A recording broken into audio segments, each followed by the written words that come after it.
पिछले 13-14 सालों में एंग्रो फर्टिलाइजर ने ज़्यादा रिटर्न दिया है कंपेयर टू एंग्रो एच। अगर आप कुछ नहीं करेंगे ना तो आपका रियल रिटर्न -13 हो जाएगा। आपने ये डिसीजन लिया कि अगले 2-3 सालों के लिए स्टॉक्स अच्छी इन्वेस्टमेंट नहीं है। ज़्यादातर मुल्कों में जो डेवलप्ड इकोनॉमीज़ हैं वहाँ पे इसका फंक्शन कंपनीज के लिए भी बहुत ज़्यादा फायदेमंद होता है। लॉस ही होगा एंड में, कभी थोड़ा सा अगर फायदा हो भी गया तो एंड में जो है नुकसान करके ही जाएंगे। लेकिन दुनिया में भी कभी कभी लॉस डेकेड आ जाते हैं। पाकिस्तान में थोड़ा सा उसका मैग्नीट्यूड और ज़्यादा है। दुनिया भर में इंडेक्स को फॉलो करने का आसान तरीका ETF ही है। आज हम लोग डिस्कस करेंगे, स्टॉक मार्केट के बारे में भी बातें करेंगे, इन्वेस्टिंग कैसे करनी है। पहले तो आप सब बताएं, आपने हमारे थोड़ा बहुत कंटेंट देखा होगा कि स्टॉक मार्केट जो है आपको मतलब क्या लगता है कि स्टॉक मार्केट का प्लेटफॉर्म क्या होता है? जी बताएं। पाकिस्तान के अंदर बड़े बिजनेस उन्होंने एक थ्रेशोल्ड अचीव कर लिया, वो अपने आप को रजिस्टर करवा लेते हैं और जो हम जैसे इंडिविजुअल्स हैं या बैंक्स हैं या म्यूचुअल फंड्स हैं उसके अंदर इक्विटी बाय कर लेते हैं, उनका कुछ शेयर पोर्शन बाय कर लेते हैं। जी पब्लिक लिस्टेड कंपनी और अनलिस्टेड कंपनी से आप रजिस्टर होती है, इक्विटी परचेज करते हैं, जो स्पेक्युलेटिव बिजनेस है। अच्छा, हम लोग इसको कहते हैं it is a platform where you can become equal partners with top businessman of any country. तो पाकिस्तान के केस में भी जितने भी बड़े बिजनेसेस होते हैं, स्टॉक मार्केट आपको एक ऐसा प्लेटफॉर्म देती है कि आप जो है उनके साथ इक्वल पार्टनर्स बन सकते हैं। सो प्लेटफॉर्म तो स्टॉक मार्केट के बारे में आपने काफ़ी देखा होगा, क्या होता है यहाँ पे, किस तरीके से जो है आप अकाउंट बना सकते हैं, सब कुछ कर सकते हैं। बट जो हमारा फर्स्ट एक जिधर से हम स्टार्ट करेंगे वो ये है कि आप में से कितने लोगों को पता है कि स्टॉक मार्केट के दुनिया भर में ओरिजिन्स क्या थे, कहाँ से जो है स्टॉक मार्केट स्टार्ट हुई थी, कौन से मुल्क से, कौन से साल में, क्या इसकी स्टोरी है। ये जिसने सही करेक्ट आंसर बताया उसके लिए भी हमारे पास एक स्पेशल प्राइज है। मैं आपको एक हिंट दे देता हूँ। हिंट है ईस्ट इंडिया कंपनी। जी, इंग्लैंड से, यानी कि लंदन के अंदर जो है पहला स्टॉक जो है वो ट्रेड हुआ।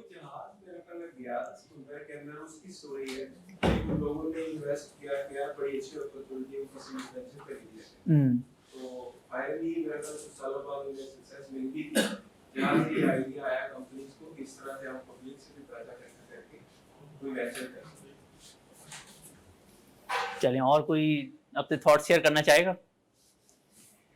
चलें, ये हैं ओरिजिन्स स्टॉक मार्केट के।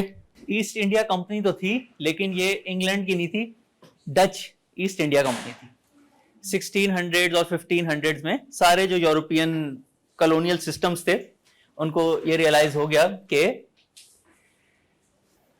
ईस्ट इंडिया वाली साइड पे स्पाइसेस, ज्वेलरी, इस सारी चीजों में ट्रेड करने का बहुत फायदा है। तो सब मुल्कों ने, फ्रांस ने भी, नेदरलैंड्स ने भी, इंग्लैंड ने भी अपनी ईस्ट इंडिया कंपनीज बनाई।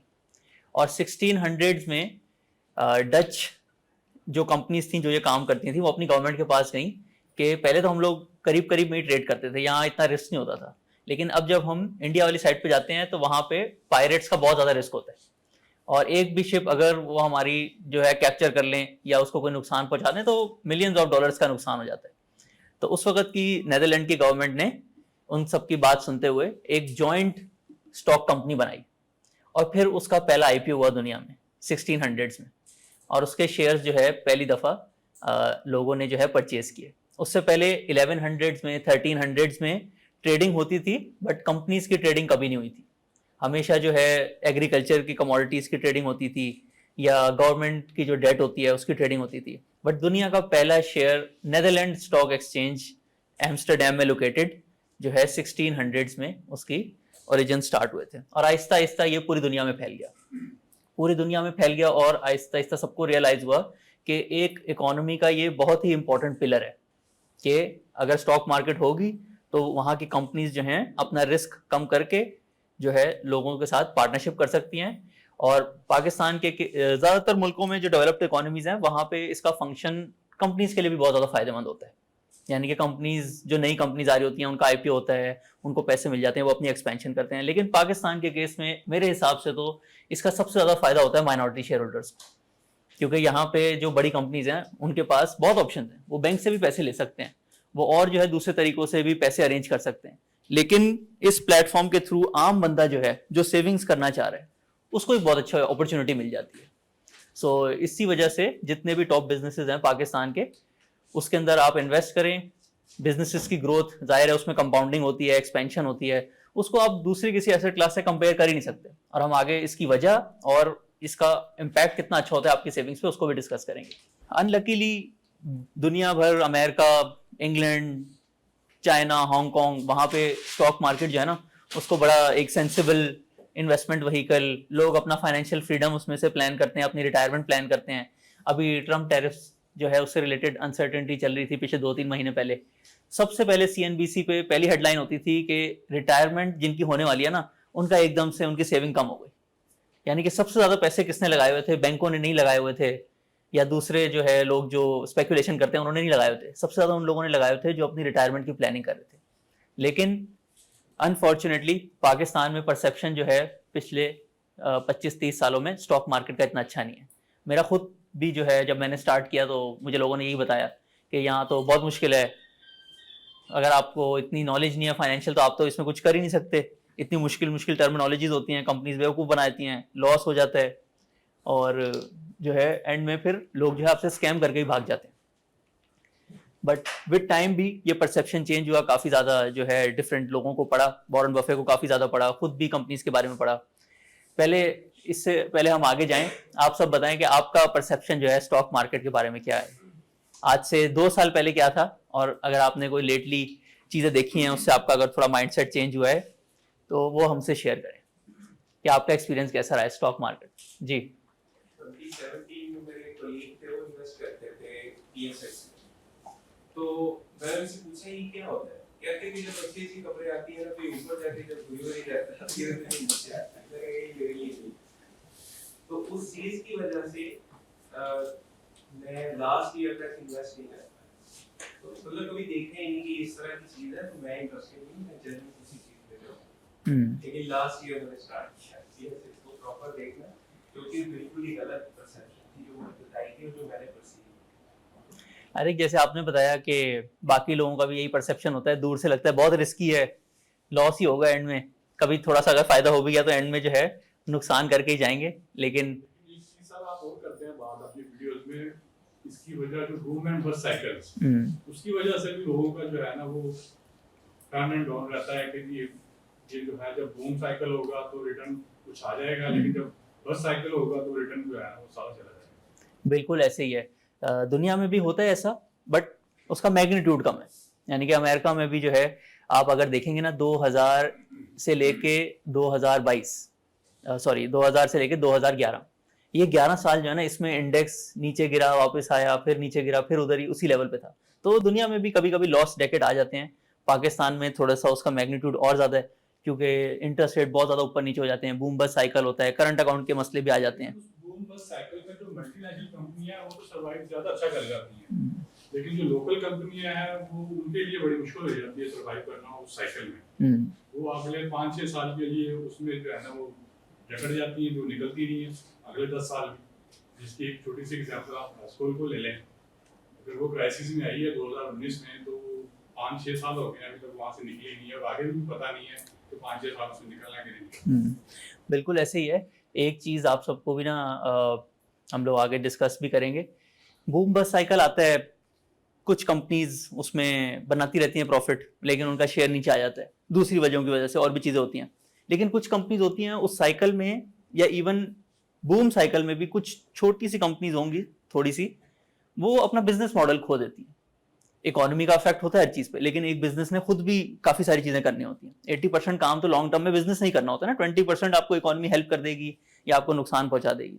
तो जो कंपनीज अपना बिजनेस मॉडल सही तरीके से नहीं चला रही होती, जैसे हैस्कॉल की एग्जाम्पल है, दूसरी एग्जाम्पल्स भी हैं, एक झील पार्क बड़ी पुरानी एग्जाम्पल है, लोगों ने उसके शेयर लिए थे, आज तक जो है वो करते करते वो जीरो ही हो गया। तो कुछ 100 में से 1-2 कंपनीज ऐसी भी होती हैं। इसी वजह से डाइवर्सिफिकेशन भी जरूरी होती है, और इस तरह की एग्जाम्पल्स से जो है फिर इस तरह का परसेप्शन जो है बनाए। लेकिन जो रियलिटी है दुनिया भर में, पाकिस्तान में भी, अगर आप सही तरीके से करें, और ये कोई बहुत मुश्किल नहीं है, अभी हम आपको पूरा तरीका भी बताएंगे कि without any knowledge, without spending any time, आप जो है सही तरीके से इसमें बड़ी अच्छी इन्वेस्टमेंट कर सकते हैं, रिस्क को कंट्रोल करके। पूरी दुनिया भर में भी स्टॉक मार्केट एक पैसिव इनकम का तरीका है, फाइनेंशियल फ्रीडम अचीव करने का तरीका है, अगर आप लेट से जॉब स्टार्ट कर रहे हैं, अपना बिजनेस करते हैं, आप सोचते हैं कि एक तो मेरा सेफ्टी नेट होना चाहिए, कुछ भी हो सकता है बिजनेस में, जॉब में कभी भी आपकी नौकरी जा सकती है, कुछ भी हो सकता है। सो आप इसमें इन्वेस्टमेंट करके इतना पूल ऑफ इन्वेस्टमेंट गैदर कर लेते हैं 10-15 सालों में कि आपको फिर जो डिविडेंड आ रहे होते हैं या रिटर्न आ रहा होता है एक साल में, वो आपकी सैलरी के बराबर हो जाता है।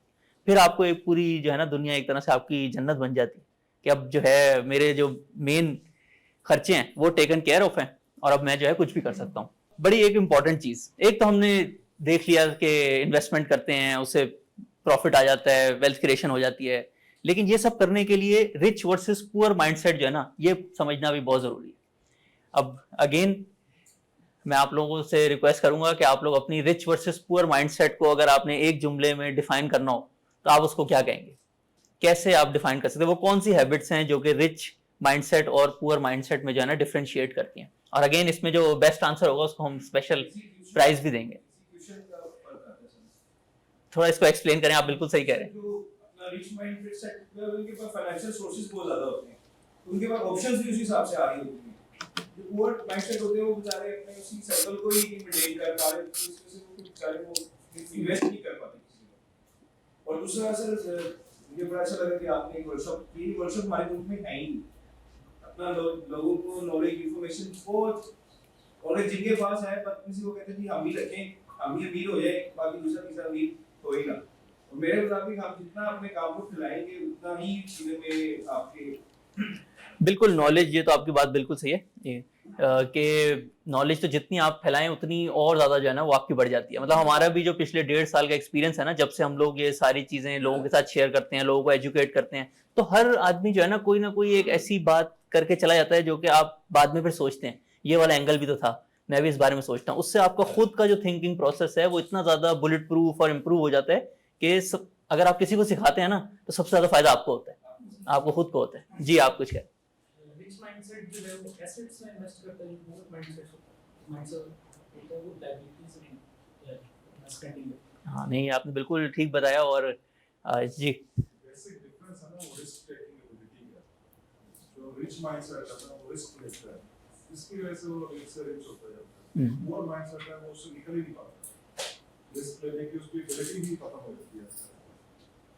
जी सेविंग है, इसके बाद आपकी इन्वेस्टमेंट है एंड देन कंपाउंडिंग। ये एक रिच जो माइंडसेट है उसकी लाइफ जी जो रिच माइंडसेट है ये इक्विटी ओनरशिप पे उस तरफ फोकस करता है, और जो पुअर माइंडसेट है वो जॉब में कैरियर में उसी तरफ जाता है। वो साइकिल में फंसा रहता है। जी जी अच्छा मेरे ख्याल से एसेट्स बनाता है रिच माइंडसेट जो कि पॉजिटिव कैश फ्लो जनरेट करते हैं और फिर उसके एसेट्स उसकी लग्जरीज लाइफ है। बहुत अच्छा आपने बताया। जी रिच माइंडसेट जो है वो आउट ऑफ द बॉक्स से आके सोचता है, रिस्क टेकिंग करता है, जबकि पुअर माइंडसेट उसी एक साइकिल में ओवरऑल अपनी लाइफ में जो है वो फंसा रहता है। बिल्कुल ऐसी है। हम लोग भी जी आप भी बताएं। सबसे पहला जो डिफरेंस है ना, जैसे आप वॉरेन बफेट की बात आप एक इंटरव्यू में शेयर करते हैं डिलेड ग्रेटिफिकेशन, वो सबसे ज्यादा जरूरी है। आप अर्न तो कर लेते हैं लेकिन आप स्पेंड करना चाहते हैं अपनी लग्जरीज के ऊपर, तो वो डिलेड ग्रेटिफिकेशन का आ जाता है। अगर आप उसके ऊपर काबू करते हैं तो आप छोटे एसेट्स के ऊपर इन्वेस्ट कर सकते हैं, लेटर ऑन फिर वो कंपाउंडिंग में जाके काफी अच्छे रिटर्न मिलता है। बिल्कुल 100% सबने बहुत अच्छा एक्सप्लेन किया। साइकोलॉजी ना के जी जी ऐड करें बिल्कुल। पुअर माइंडसेट है कि I can't buy this whenever this luxury, और रिच माइंडसेट है I will buy this, how I can buy this. How I can buy this, I can not buy this versus how I can buy this. बिल्कुल जबरदस्त। तो rich versus poor mindset में जैसे आपने बात की delayed gratification की, rich mindset और पुअर माइंडसेट को अगर आप थोड़ा डीपली स्टडी करेंगे ना तो इसका अर्निंग आप क्या कर रहे हैं उससे एंड में अनकॉन्शियसली आप डेवलप कर लेते हैं। लेकिन अगर कोई कम भी अर्न कर रहा है वो भी एक रिच माइंडसेट में आ सकता है। और उसका तरीका ये होता है कि आप जो भी अर्न करते हैं उसका कुछ पोर्शन जो है ना आपने सेव करना है। अगर आप कुछ पोर्शन सेव कर रहे हैं तो आप ऑलरेडी जो है ना आपने एक कदम रिच माइंडसेट वाले क्वाड्रेंट में ऑलरेडी रख लिया। इसकी एक बड़ी मशहूर किताब रिच डैड पुअर डैड भी है जिसमें वो क्वाड्रेंट्स के अंदर एक्सप्लेन करते हैं सारी चीजें। तो सबसे पहले तो आप जितना भी अर्न कर रहे हैं उसका 10 से 15% अगर आप सेव कर रहे हैं तो आप 50% ऑलरेडी रिच माइंडसेट में आ गए। और जैसे आपने एग्जीक्यूशन की बात की, सोचते तो बहुत लोग हैं इस महीने में इतने सेव कर लूंगा, लेकिन जो रिच माइंडसेट होता है वो उसको कंसिस्टेंटली हर महीने और सालों तक करता रहता है। सेकेंड स्टेप इसका होता है जो बाकी 50% कवर करता है, एक दफा आपने कर ली सेविंग, अब जो पुअर माइंडसेट होगा ना वो उसको जो है जाके बैंक में रख देगा, या जो है उससे कोई गाड़ी खरीद लेगा, कोई ऐसी चीज खरीद लेगा जिसकी वैल्यू इतनी ज्यादा अप्रिशिएट नहीं होती विद टाइम। लेकिन जो रिच माइंडसेट होगा ना वो उसको काम पे लगाएगा, पैसे को कंपाउंड कैसे करना है वो उसको पता होगा। और जो पूरी दुनिया भर में जो सबसे अच्छा कंपाउंडिंग मशीन होती है वो स्टॉक मार्केट होती है, इसके सबसे ज्यादा रिटर्न होते हैं क्योंकि इसमें आप बिजनेसेस के साथ जुड़ जाते हैं। दुनिया में वॉरेन बफे भी यही बताते हैं कि जिस तरीके से बिजनेसेस एक्सपैंड और कंपाउंड कर सकते हैं और कोई चीज है ही नहीं, क्योंकि बाकी सारी चीजें जो हैं लिमिटेड हैं। दुनिया में गोल्ड लिमिटेड है, लेकिन बिजनेसेस जो हैं वो अपनी ब्रांचेस नहीं खोलते रहते हैं, नए नए मुल्कों में जाके कारोबार करते हैं। अगर वो ऑयल एंड गैस वाले बिजनेस में है तो नई नई डिस्कवरीज करते हैं, तो उनकी एक कंटिन्यूस कंपाउंडिंग जो है वो चलती रहती है। और आगे हम इसको चेक भी करेंगे कि नंबर्स क्या शो करते हैं, कौन सबसे अच्छी कंपाउंडिंग करके देता है। सो अगेन पहला स्टेप, जो भी आप अर्न करते हैं, आपकी 50,000 सैलरी है, 1 लाख सैलरी है या इवन 5 लाख सैलरी है, आप जब तक सेव नहीं करेंगे आप पुअर क्वाड्रेंट में ही रहेंगे। आपने एग्जांपल्स देखे होंगे लोगों की 5-5, 10-10 लाख सैलरी होती है, लेकिन एकदम से जब उनको कोई शौक लगता है, बाहर किसी कंपनी में काम कर रहे होते हैं, उधर कोई जो है ले ऑफ्स हो जाते हैं और एकदम से वो कहते हैं हमने तो पीछे कुछ सेव किया ही नहीं, और फिर लोकल ऑप्शन में जाते हैं तो मुश्किल से 2 लाख सैलरी पे उनको काम करना पड़ता है। एक पूरा लाइफस्टाइल एडजस्ट करना पड़ता है पूरी फैमिली का, जो कि पूरा जो है आपको मेंटल टॉर्चर भी देता है फिर। सो हमेशा आप जो भी अर्न करते हैं उससे एक पूल क्रिएट करें और जब तक करते रहें जब तक वो पूल ऑफ इन्वेस्टमेंट्स जो है आपको इतने डिविडेंड्स या कैश फ्लो नहीं दे रहा जो कि आपकी सैलरी के बराबर है। फिर जो है आप अब एक तरह से आप अपनी जॉब से जो है इंडिपेंडेंट हो गए हैं और फिर उसको अच्छी जगह पे इन्वेस्ट करके उसको मजीद कंपाउंडिंग करना है। तो मेरी भी फुल यही जर्नी थी। जब मैं भी यूनिवर्सिटी से पढ़ के आया 2015 में, तो सब यही कहते होते थे कि पाकिस्तान की जो स्टॉक मार्केट है उसमें तो जिसने भी इन्वेस्ट किया उसका लॉस ही हुआ है। बट मैंने खोल के देखा, क्योंकि इतना पढ़ लिया हुआ था कि किसी भी स्टॉक मार्केट का अगर रिटर्न देखना है तो उसका इंडेक्स खोल लें आप, उसमें सारी एवरेज कंपनीज होती हैं, हर कोई वो बना भी सकता है। तो S&P 500 का भी देखा, वो भी बड़ी अच्छी कंपाउंडिंग कर रहा था, क्योंकि लोग कहते थे अमेरिका में ये बातें ठीक हैं, पाकिस्तान में ऐसे नहीं होता। लेकिन 2016 में इंडेक्स खोल के देखा, 1999 में वो 1000 का था और 2015-16 में 50,000 के आसपास क्या होता। मुझे तो समझ नहीं आई कि लोग क्या कह रहे हैं। एक चीज जो है 1000 से 50,000 हो गई है और लोग कह रहे हैं कि जिससे भी बात करो उसका नुकसान होता है। तो एक और जो है वो जर्नी स्टार्ट हो गई कि ये चेक करें कि इसमें प्रॉब्लम क्या है। उसमें फिर सारी कंपनीज के बारे में रिसर्च भी की, क्योंकि वॉरेन बफे कहते हैं बिजनेस उसी में इन्वेस्ट करना है, उस कंपनी में इन्वेस्ट करना है जिसकी आपको पूरी समझ आ गई। जब तक आपको बिजनेस समझ नहीं आ गया, जैसे आपने हैशकॉल की बात की, अगर कोई भी उसको जरा डिटेल में पढ़ रहा होता तो चलें, जब वो ऊपर जा रहा था हो सकता है वो उसको समझ आती है ऐसा काम कर रहे हैं जो कि कल को एक बहुत बड़ी जो है कंपनी बन जाएगी। लेकिन जैसे ही उनका बिजनेस खराब होने लगा तो जो उसको डीपली फॉलो कर रहा होगा उसको समझ आ जाएगी कि अब ये जो इन्होंने जो भी रिस्क लिए हुए थे ना, अब ये दूसरी तरफ जा रहे हैं, अब जो है इनकी फेयर वैल्यू जो है वो आहिस्ता आहिस्ता नीचे आती जा रही है। तो जब आपने किसी भी बिजनेस में सोच समझ के इन्वेस्टमेंट की हो, और इसका तरीका होता है जब भी आपको इन्वेस्टमेंट करें ना, कागज पे 3 चीजें लिख लें कि मैंने ये शेयर या ये कंपनी इन 3 वजहों की वजह से बाय की है। हम लोग जैसे वीडियोस भी बनाते हैं यूट्यूब पे, तो उसमें आपको कोई भी अच्छी कंपनी होती है जिसने अच्छा रिटर्न दिया होता है उसकी 3-4 वजह बताते हैं कि इसने जो है ये 3 इसके मोट हैं जिसकी वजह से ये अच्छा रिटर्न जो है ना कमा लेते हैं और फिर उसके शेयर होल्डर्स को भी फायदा होता है। सो वो 3 चीजें आप एक कागज पे लिखें जब भी इन्वेस्टमेंट करने लगें, और हर 6 महीने बाद 1 साल बाद चेक करते रहें कि ये चीज चेंज तो नहीं हो गई। जब तक वो चीज चेंज नहीं होगी वो कंपनी जो है सही डायरेक्शन में जा रही है। थोड़ा बहुत बीच में बूम बस्ट साइकिल आ भी गया या कोई अनसर्टेनिटी आ भी गई, शेयर प्राइस ऊपर नीचे होती है, लेकिन जब तक वो 3-4 चीजें इंटैक्ट होंगी वो अपनी जो है कंपाउंडिंग करता रहेगा और वो कहीं ना कहीं जाके शो होगी जरूर। सो ये पूरे जो प्रिंसिपल्स थे वॉरेन बफे के, invest in what you fully understand और understand the business like owners, ये फिर मैंने पाकिस्तान पे अप्लाई किया और डिफरेंट कंपनीज की कॉर्पोरेट ब्रीफिंग्स होती थी। एक साल में मेरे ख्याल से 100 से ज़्यादा होती हैं, उन सारों को अटेंड करके, न्यूज़पेपर्स पढ़ के और डिफरेंट जो दूसरे इन्वेस्टर्स हैं उनकी सारी स्ट्रेटेजी पढ़ के कि वो किस तरीके से करते हैं, वो बन के एक पूरा इन्वेस्टिंग फ्रेमवर्क हम लोगों ने बनाया जो कि पाकिस्तान के हिसाब से। उसमें ऐसी ऐसी चीज़ें हैं जो कि सिर्फ पाकिस्तान में होती हैं। जैसे दुनिया भर में डिविडेंड्स को इतनी इंपॉर्टेंस नहीं दी जाती, बल्कि कोई कंपनी डिविडेंड देने लग जाए ना तो लोग कहते हैं इसकी तो ग्रोथ खत्म हो गई है, अब जो है ना इसमें फ्यूचर कंपाउंडिंग कम हो जाएगी। लेकिन पाकिस्तान में ऐसा नहीं है, कुछ पाकिस्तान की रियलिटीज़ हैं और जब आप पाकिस्तान में इन्वेस्ट कर रहे हैं तो आपने अपने फ्रेमवर्क को उन रियलिटीज के हिसाब से टेलर भी करना है। तो हमारा पूरा इन्वेस्टिंग फ्रेमवर्क हमारी वेबसाइट पे भी है और वो एक कांस्टेंट जो है ना एवोल्यूशन उसमें चलती रहती है, नई नई पॉइंट्स भी आते रहते हैं जैसे जैसे हम नई नई चीज़ें सीखते हैं। हमने कहा हुआ है कि ये हमारा कॉन्स्टिट्यूशन है, ये चेंज हो सकता है, इसमें अमेंडमेंट हो सकती है, लेकिन इसको फॉलो करना जरूरी है। तो हम लोग के जो सारे इन्वेस्टिंग के रूल्स हैं वो हमारी वेबसाइट पे इन्वेस्टिंग फ्रेमवर्क में भी सारे लिखे हुए हैं, उसी रूल्स के हिसाब से हम लोग इन्वेस्टिंग करते हैं और कंपनीज अच्छी ढूंढते हैं।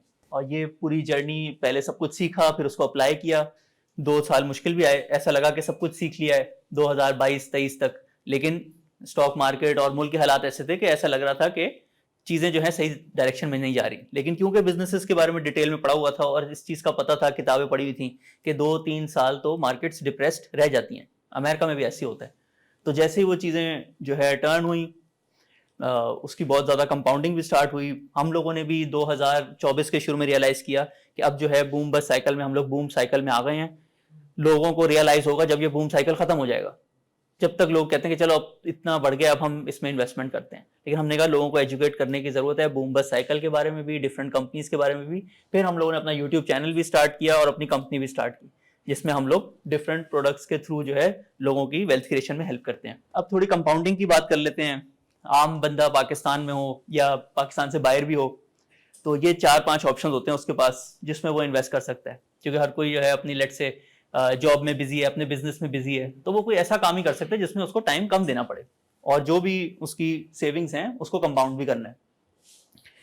सो ये 1 जनवरी 1999 के अगर आपने 1 लाख रुपए लगाए होते, कुछ भी नहीं किया होता, उसके बाद कोई और रुपया जो है ना उसमें अगर ऐड नहीं किया होता, तो हमारा जो डॉलर है, जो मशहूर है कि डॉलर लेके रख लो तो पैसे ऊपर ही जाते हैं, वो सिर्फ 5.5 गुना बढ़ा है। 50 रुपए का होता था, आज तकरीबन 285 का है, तो आपके जो है तकरीबन 5.5 लाख रुपए हो जाते। फिर बैंक में अगर आपने पैसे रख दिए होते, नेशनल सेविंग में रखते होते, 2 साल पहले उसमें बहुत ज़्यादा रिटर्न आ रहा था, 22% का, कभी 7% आता है, कभी 12 आता है, लेकिन जो भी रिटर्न चल रहा था उसके हिसाब से आज वो 14-15 लाख रुपए हो जाते। गोल्ड जो है अभी लेटली बहुत ज़्यादा बढ़ा है, तो ये भी 2019 तक जो है सिर्फ 12 लाख रुपए होते, लेकिन पिछले 5 साल में डिवैल्यूएशन भी हुई, गोल्ड भी बढ़ गया, तो आज ये तकरीबन 60 लाख बन जाते हैं अगर आपने 1 लाख रुपए लगाए हो। और जो 100 इंडेक्स है, अब 100 इंडेक्स में कोई अपनी मर्जी की कंपनी नहीं होती, यानी कि एक कंपनी मेरे ख्याल से ऐसी भी नहीं होती जो 10% उसका वेट हो। एक कंपनी हमेशा सिंगल डिजिट में ही होती है। KSE 100 में बड़ी मुश्किल से कोई एक कंपनी होती है जो डबल डिजिट में आ जाती है। तो मतलब आप समझें ये 100 कंपनीज की एवरेज है, इसमें कोई अपनी मर्जी की कंपनी पिक नहीं की हुई। ये एक बड़ा अच्छा बैरोमीटर है कि एक एवरेज कंपनी पाकिस्तान में किस तरीके से ऑपरेट करती है। वो इंडेक्स जो है 1000 से 950 का होता था, बल्कि 1 जनवरी 1999 पे, आज ऑलमोस्ट 1,40,000 टच कर रहा है। तो इसने जो है आपके 1 लाख रुपए को 1,40,00,000 जो है वो कर देते। अब जो लोग इधर थोड़ा IT से रिलेटेड काम करते हैं या ओवरसीज पाकिस्तानी सोचते हैं कि मेरे पास तो एक और ऑप्शन भी है, वो है मैं बाहर के किसी स्टॉक मार्केट में इन्वेस्ट कर लेता हूँ। तो वॉरेन बफेट जिस मार्केट में इन्वेस्ट करता है उसमें तो सबसे ज़्यादा रिटर्न होगा, और दुनिया का नंबर 1 इन्वेस्टर जहाँ पे इन्वेस्ट करता है उधर तो सबसे अमेजिंग रिटर्न आते होंगे। लेकिन आप ये खुद जाके भी चेक करिएगा, S&P 500 भी 1000 पे होता था, 1200 पे होता था जब 1 जनवरी 1999। आज वो तकरीबन 6,500 पे, यानी कि उसने सिर्फ 5.5 से 6 टाइम्स आपको डॉलर्स में रिटर्न दिए। फिर आप उसमें ये जो डॉलर महंगा हो गया उसको भी ऐड कर लें तो टोटल रिटर्न तकरीबन 30 से 35 टाइम्स है। यानी कि 1 लाख रुपए अगर आपने S&P 500 में लगा दिए होते तो वो 35-40 लाख रुपए बनते। फिर लोगों के माइंड में ये भी आता है कि S&P 500 में तो पुरानी कंपनीज हैं, अब तो अमेरिका में आ गई हैं टेक्नोलॉजी वाली कंपनीज। फैंग बड़ा मशहूर है, हमने तो एप्पल का स्टॉक लेना है, फेसबुक का स्टॉक लेना है। तो इस तरह आप पीछे देख के तो बहुत सारी कंपनीज निकाल सकते हैं जिन्होंने आपको बहुत ज्यादा रिटर्न दे दिया होता है, लेकिन हमेशा इंडेक्स को देखते हैं। तो जो टेक्नोलॉजी वाला इंडेक्स है वो है नैस्डैक। नैस्डैक जो है 1999 में शुरू हुआ था और वो 2300 से शुरू हुआ था, 2200-2300 से, और आज वो 23,000 पे है। यानी कि उसने 10 गुना आपको प्रॉफिट दिया डॉलर्स में, और उसमें आप फिर से जो डॉलर इंक्रीज हुए वो भी डाल दें तो टोटल उसमें भी जो रिटर्न है 1 लाख अगर आपने लगाए होते तो वो तकरीबन 55-60 लाख होते। तो आप जो है ये सब पर 25 थोड़े 1-2 साल ऊपर हो गए हैं 1 जनवरी 1999 के हिसाब से। तो बिल्कुल पिछले 25-26 साल पाकिस्तान की इकॉनमी के कोई इतने अच्छे नहीं रहे, ग्रोथ भी इतनी अच्छी नहीं थी, बूम बस साइकिल भी आ जाता है, लेकिन उसके बाद भी जो प्रॉफिट मेकिंग एबिलिटी है ऑफ कंपनीज की, और वो जिस तरीके से अपने प्रॉफिट को, अपनी वैल्यू को कंपाउंड करते हैं, वो अनमैचेबल है। इसी वजह से मैं कहता हूँ कि अगर बूम बस साइकिल है भी, उसके बाद भी अगर कंपनीज इतनी अच्छा कंपाउंड कर रही हैं तो सोचें अगर इसमें कोई बेहतरी आ गई तो फिर क्या होगा। तो बस साइकिल के अंदर इंडेक्सेस में हम इन्वेस्टमेंट करी जा रहे हैं, बस साइकिल में तभी इफेक्ट होगा। ये बूम बस साइकिल के लिए अब अगर आप बिल्कुल पैसिवली कर रहे हैं ना, जैसे हम आपको आगे भी बताएंगे कि बस आपने बिल्कुल कुछ नहीं सोचना, थोड़ा थोड़ा इन्वेस्ट करते रहना है, तो ये उसके बाद का रिजल्ट है। इसमें सारे बूम बस साइकिल इंक्लूडेड है। इसमें आपने 1 लाख लगाया, ना आपने बेचा ना आपने खरीदा, ना कोई एडिशनल इन्वेस्टमेंट की, उसके बाद भी इतनी अच्छी कंपाउंडिंग हो रही है। अगेन ये सेम चीज़ जो है आप उस तरीके से भी देख सकते हैं कि लोग बड़ा कहते हैं कि मैं पैसे लगाऊंगा, स्टॉक मार्केट गिर गई, लेकिन आप देखें इधर कितनी ज़्यादा स्टॉक मार्केट गिरी, फिर भी बाकी लाइनों से तो ऊपर ही थी ना। तो अगर आप एक दफ़ा थोड़े सही टाइम पे शुरू कर लें, अगर आप उसमें भी अनलकी हो गए तो एक दफ़ा इस लाइन की कंपाउंडिंग इतनी ज़्यादा होती है कि एक दफ़ा जब ये ऊपर चली जाती है ना, ये गिर के भी फिर ऊपर ही रहती है। सो कभी भी इस चीज़ से मत घबराया करें, अगर ज़्यादा आपको उसमें हो तो फिर आप थोड़े थोड़े करके इन्वेस्टमेंट जो है वो कर सकते हैं, लेकिन लॉन्ग टर्म में जो बिजनेसेस की कंपाउंडिंग होती है उसको कोई भी मैच नहीं कर सकता। फिर आजकल जैसे कि हमने बूम बस्ट साइकिल की बात की, तो उसके अंदर मैक्रो इंडिकेटर्स की बड़ी इंपॉर्टेंस है। हमने एक पूरा है ना 1 घंटे का हमारा लेक्चर था इन्वेस्टिंग मास्टर क्लास का, लोगों को समझाने के लिए हमने उसको भी यूट्यूब पे पोस्ट किया हुआ है।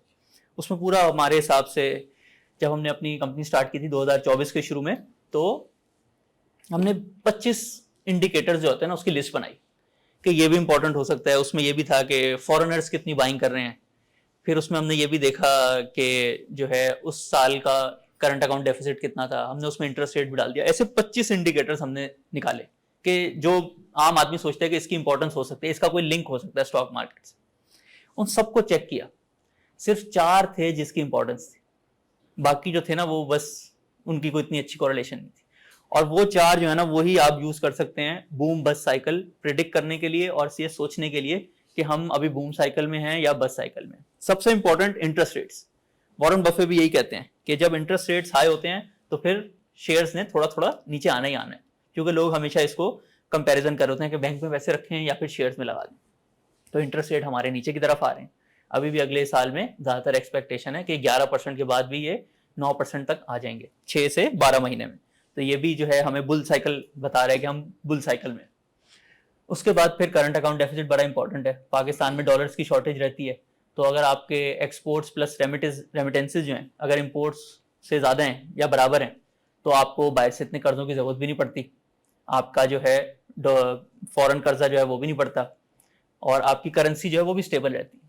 तो इससे फिर थोड़ी सी ग्रोथ भी हो जाती है, स्टेबिलिटी आ जाती है। इसकी वजह से भी आप जो है आप देख सकते हैं आज भी हम लोग ने जो साल ख़त्म किया उसमें करंट अकाउंट सरप्लस था। मेरे ख्याल से कोई 17-18 साल बाद जो है $2 बिलियन का सरप्लस आया। तो इससे ये भी हमें बता रहा है, जो दूसरा इंपॉर्टेंट इंडिकेटर है, कि अभी भी बुल साइकिल चल रहा है। फिर उसके बाद कमोडिटी प्राइसेस भी बड़ी इंपॉर्टेंट होती हैं। तो अभी ये जो सारे ट्रम्प टैरिफ्स आए हैं, इसमें जब अमेरिका कहता है कि मैंने दुनिया से जो है इंपोर्ट कम करनी है या मैंने ड्यूटीज़ लगा देनी है, तो उसका रिजल्ट ये होता है कि चीज़ें महंगी हो जाती हैं अमेरिका में और ओवरऑल डिमांड जो है ना दुनिया की कम हो जाती है। जब डिमांड कम होगी तो चीज़ें भी कम बनेंगी। तो 4 चीज़ें होती हैं दुनिया में, कोई भी कमोडिटी बननी हो ना उसका मेन रॉ मटेरियल।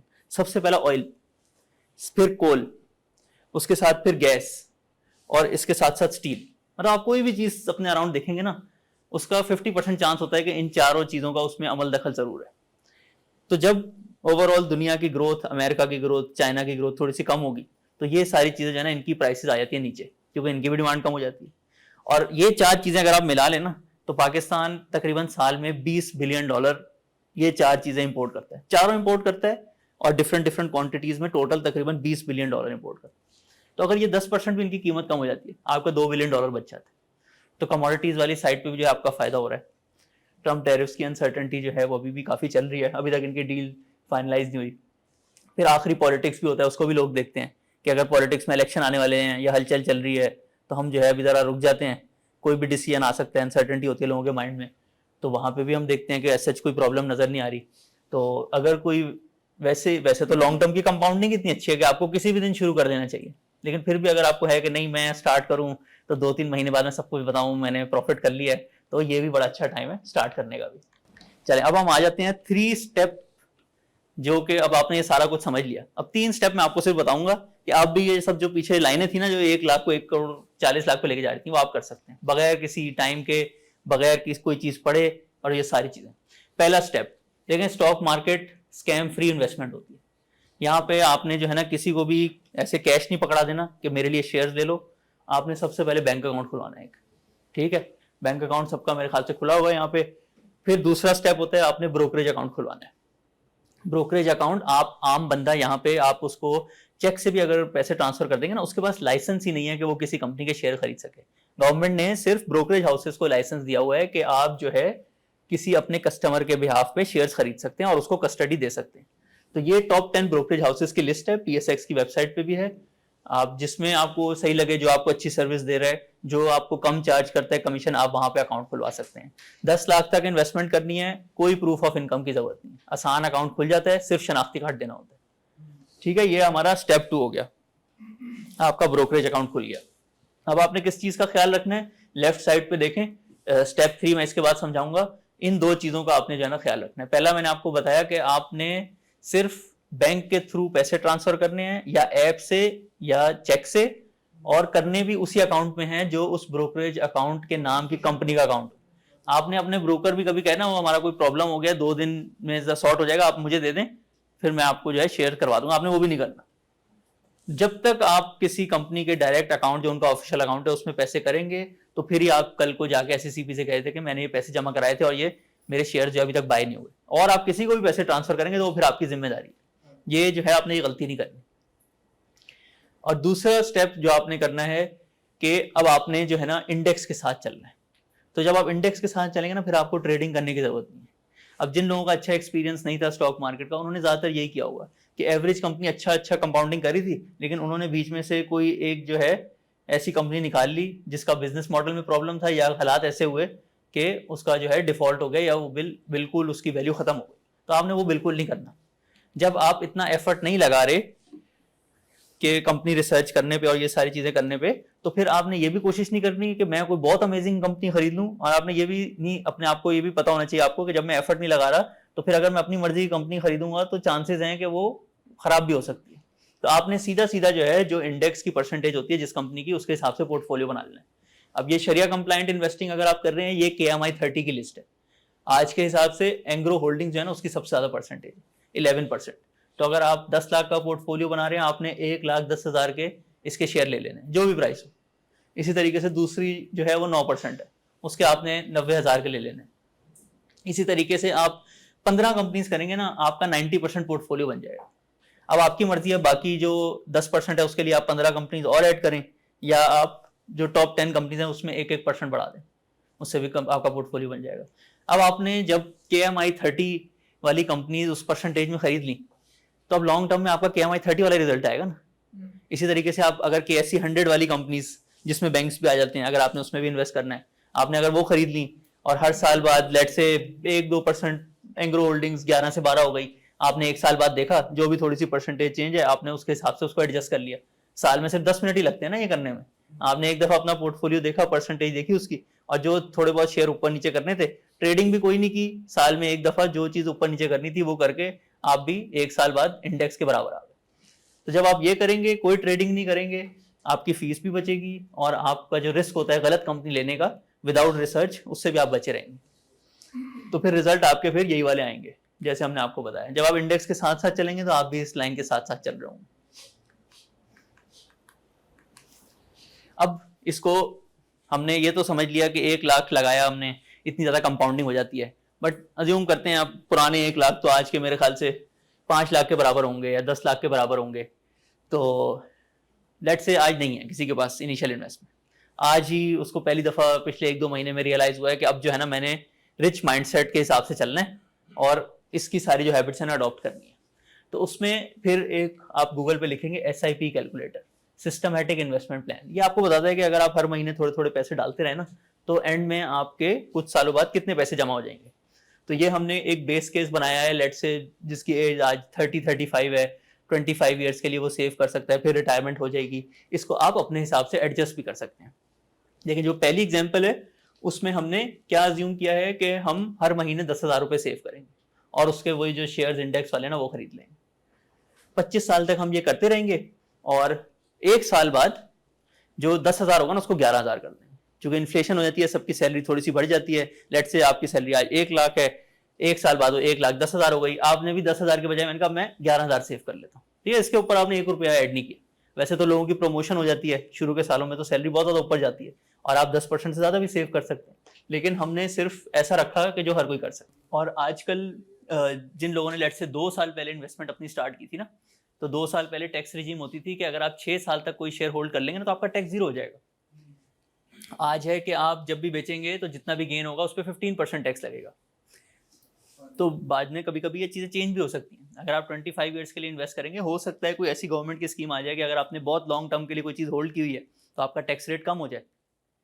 सो फिर भी अगर आपको लेट से एंड में आपको 15% टैक्स देना भी पड़ता है, तो उससे आप ये चीज़ नहीं चेंज करेंगे, क्योंकि हम लोग ट्रेडिंग नहीं कर रहे। हम इस परसेंटेज को चेंज नहीं करेंगे, हम जो फाइनल अमाउंट होगी ना उस पर 15% माइनस कर देंगे, क्योंकि हमने सारा टैक्स जो है आखिर में देना है, वो भी अगर हमने उस दिन सेल किया। अगर हमने उसकी कंपाउंडिंग को कंटिन्यू रखना है तो हमें तो सेल उस वक्त टैक्स पे करना ही नहीं है। इसको कहते हैं डिफर्ड टैक्सेशन। जैसे आपने बताया था डिलेड ग्रेटिफिकेशन, कि आपने आज किसी चीज़ को गिव अप कर दिया ताकि जो है वो आपको फ्यूचर में और ज़्यादा फायदा हो। इसी तरीके से जो लॉन्ग टर्म होल्डिंग होती है उसमें होती है डिफर्ड टैक्सेशन, कि आपकी जो टैक्स की अमाउंट है वो भी कंपाउंड होती जा रही है और आपने आखिर में टैक्स पे करना है। अब यही चीज़ अगर आप सेम करते, सारे सेम नंबर, लेकिन आप स्टॉक्स खरीदने के बजाय आपने बैंक में पैसे रख दिए या नेशनल सेविंग में कर ली, अब इसका एवरेज रिटर्न है तकरीबन 10% साल का। हाँ, रिस्क फ्री जिसको कहते हैं, तो है तो रिस्क फ्री। अगले 2-3 महीने में इसका ऊपर होने का चांस कम होता है, लेकिन फिर रिस्क सबसे बड़ा क्या है कि 10 करोड़ के बजाय आपको 3 करोड़ मिल रहे हैं। पिछले आपने जब किया तो आपने 10-10 हज़ार करके और एक साल बाद जब उसको 10% बढ़ाया तो एंड में आप देखिएगा अमाउंट खुद कि ये 10 करोड़ से भी थोड़ी ऊपर बन रही है। तो ये है रिस्की इन्वेस्टमेंट, जिसको सब रिस्क कहते हैं। लेकिन जब आप सारी कंपनीज में इन्वेस्ट करते हैं तो रिस्क बहुत ज़्यादा कम हो जाता है। एक बस मुल्क का जो रिस्क होता है ना वो रह जाता है। अब अगर सबने पाकिस्तान में ही रहना है और एंड में आप सोच रहे हैं कि पाकिस्तान के हालात ख़राब होंगे, तो फिर जो आपके फिक्स्ड इनकम वाली इन्वेस्टमेंट है उसकी भी वैल्यू बहुत ज़्यादा कम हो जाएगी। आपका अगर करेंसी ख़राब हो जाएगी तो भले आपके पास उसमें 3 करोड़ बन रहे होंगे, लेकिन उसकी वैल्यू कम होगी। तो अगर आपको मुल्क में बिलीफ है कि इसने जो है सही तरीके से चलना है, पिछले 25-26 साल के हिसाब से ही सोच लें। हम लोगों ने सारी जो कैलकुलेशन की है पिछले जो 25-26 साल के हालात थे उसके हिसाब से किया ना, इसमें कोई बहुत अच्छे हालात तो हमने अज्यूम किए ही नहीं है। अगर आप समझते हैं कि उसी तरीके से कंटिन्यू चलता रहेगा तो ये मोस्ट प्रॉब्ली यही रिजल्ट होगा, क्योंकि इसमें एवरेज कंपनीज है, इसमें कोई अपनी मर्जी की कंपनी नहीं है। और ये फिर अगर आप सेम चीज़ बैंक में करते हैं तो एंड में क्योंकि इसका रिटर्न 18% के बजाय 10% है एवरेज हर साल, तो 10 करोड़ के बजाय जो है ये तकरीबन बन जाते 3.25 करोड़। तो ये आप बहुत जो असल रिस्क है ना आपका वो एंड वैल्यू टैक्स पे अमाउंट पड़े। अब यहाँ जर्नी ख़त्म नहीं हो जाती। अगर लोग सोचते हैं ना कि मैं ये कर लिया मैंने, फिर उसके बाद क्या, SIP के बाद आता है SWP, सिस्टमेटिक विड्रॉल प्लान। ये आपने वेल्थ क्रिएट की है। जब एक दफ़ा आप रिच माइंडसेट में आ गए तो जब आपने वेल्थ क्रिएट कर ली फिर उसको भी संभालने का एक सिस्टम होता है और वो होता है SWP। SWP कहता है कि अब कंपाउंडिंग जो है ना मैं कंटिन्यू रखूँगा, लेकिन अब मेरे पास इतनी अमाउंट बन गई है कि अब मुझे जॉब करने की या मेरी रिटायरमेंट हो गई है, अब ना मैं इसमें से पैसे भी निकालूँ, अब मेरा जो किचन है वो इसमें से चलेगा। तब हमने 10 करोड़ का जो है SWP अज्यूम किया, हमने जो क्रिएट किया था 25 सालों में, और अब हम हर महीने इसमें से 5 लाख रुपए जो है निकालेंगे। और 25 साल में जो पाकिस्तान में इन्फ्लेशन होती है ना वो तकरीबन 4 गुना होती है, यानी कि 100 रुपए की चीज़ 400-450 की हो जाती है। तो ये जो 5 लाख है 25 साल के बाद वाला, ये कोई 1-1.25 रुपये महीने के, और इसको भी हम हर साल बढ़ाएंगे। पहले साल में 5 लाख निकालेंगे हर महीने, दूसरे साल में 5.5 लाख निकालेंगे हर महीने। उसके बाद भी अगर हम 10 साल और ये कंपाउंडिंग करते रहेंगे, लेट से आप 55 पे पहुंच गए, आप 60 की एज पे पहुंच गए, तो जब आप 65 या 70-75 तक पहुंचेंगे तो आप हर साल ये आपको पे भी कर रहा होगा ये पोर्टफोलियो 5 लाख, 5.5 लाख, फिर 6 लाख हर महीने, जैसे जैसे साल ऊपर जाते रहेंगे। और फिर भी जो आप देखें आपका जो 10 करोड़ है वो 10 साल बाद 36 करोड़ हो जाता है। तो आप इसमें से आप पैसे विड्रॉ भी कर रहे हैं कुछ पोर्शन प्रॉफिट का, और जो बाकी अमाउंट है वो कंपाउंड होती जा रही है इन्फ्लेशन के साथ साथ, और 10 साल में जितनी इन्फ्लेशन हुई उतना आपका पोर्टफोलियो भी बढ़ गया। तो रियल रिटर्न्स जो है हमेशा स्टॉक से आते हैं, क्योंकि बिजनेसेस जो है अच्छी कंपाउंडिंग करते हैं। आखिर में हम लोग एक थोड़ा सा डिस्क्लेमर देते हैं, इसमें सारा डेटा जो हमने यूज़ किया वो पास्ट डेटा है, लेकिन फिर भी आपने कोई भी फाइनेंशियल डिसीजन लेना हो किसी से कंसल्ट करें, अपने हिसाब से प्लानिंग करें। ये टूल्स ऑनलाइन भी अवेलेबल हैं SIP SWP के, तो जो भी आपकी एग्जैक्ट सिचुएशन है उसके हिसाब से डिसीजंस लें। और हम तो सबको रेकमेंड करते हैं कि इंडिविजुअल कंपनीज़ में अगर आपने इन्वेस्ट करना है तो फिर आपको टाइम लगाना पड़ेगा। अगर आपने इंडिविजुअल कंपनीज़ आपने सोचना है कि मैं 18% के बजाय 22-23% लेकर आऊँ, तो या तो आप किसी की गाइडेंस लें या तो फिर आप खुद टाइम स्पेंड करें, क्योंकि बगैर कुछ किए अगर आप सिर्फ करें कि मैं ऐसे बस देखूं 5 कंपनियां, ये वाला नाम मुझे ज़्यादा अच्छा लग रहा है और वो जो है उन 5 में से अच्छी कंपनी होगी, तो ऐसा होने के चांसेस बहुत कम होते हैं। और उससे फिर जो ख़राब एक्सपीरियंस होता है उससे फिर आप बाकियों को भी बताते हैं, उनका भी जो फाइनेंशियल फ्रीडम है ना वो दाव पे लग जाता है। तो अगर आपने कुछ नहीं करना तो फिर आपने सिर्फ जो है ये करना है, इंडेक्स के साथ साथ चलना है। KSE 100 को बना लें, KSE 30 को बना लें, KMI 30 को बना लें, सब बहुत अच्छे हैं। किसी साल में कोई थोड़ा सा ज़्यादा रिटर्न दे जाता है, दूसरा थोड़ा सा कम दे जाता है, लेकिन लॉन्ग टर्म में सबकी कंपाउंडिंग बड़ी अच्छी होती है। अब हम लोग इसको कंक्लूड करते हैं, क्वेश्चन एंड आंसर्स की तरफ चलते हैं। आपके माइंड में यकीनन जो है बहुत ज़्यादा क्वेश्चन होंगे और जो है अब हम question and answer session start कर लेते हैं। मेरा क्वेश्चन है कि मैं वैसे पिछले कुछ मंथ से कर रहा हूँ SIP, लेकिन वो अक्सर टाइम होता है कि अकाउंट में होता है तो मतलब वेट करता है थोड़ी सी प्राइस नीचे है तो फिर मैं बाय करूँ। जब SIP करें तो इस चीज़ को फॉलो करना चाहिए, बस हर मंथ एक सीक्वेंस के साथ बाय करते रहना चाहिए। देखिए, इसमें अगर आप हर महीने कर रहे हैं ना तो फिर तो आप डेट फिक्स कर लें, पहला वर्किंग डे जो है ना आप उस पर बस कर लें। अब आप देखें, एक साल में 12 महीने हो गए, अगले 10 सालों में 120 दिन हो गए, तो आप 10 साल में ही आपने जब 120 दफ़ा पहली तारीख को डिसीजन लिया तो वो सारी चीज़ें एवरेज आउट हो जाएंगी। अगर आप SIP कर रहे होते ना हर साल में एक दफ़ा या 6 महीने में एक दफ़ा, फिर मैं आपको कहता हाँ थोड़ा सा देख लो कि अभी बाय करना ठीक है या 15 दिन वेट कर लेना चाहिए। लेकिन अगर आप हर महीने कर रहे हैं तो आप ऑलरेडी जो है ना वो कर रहे हैं।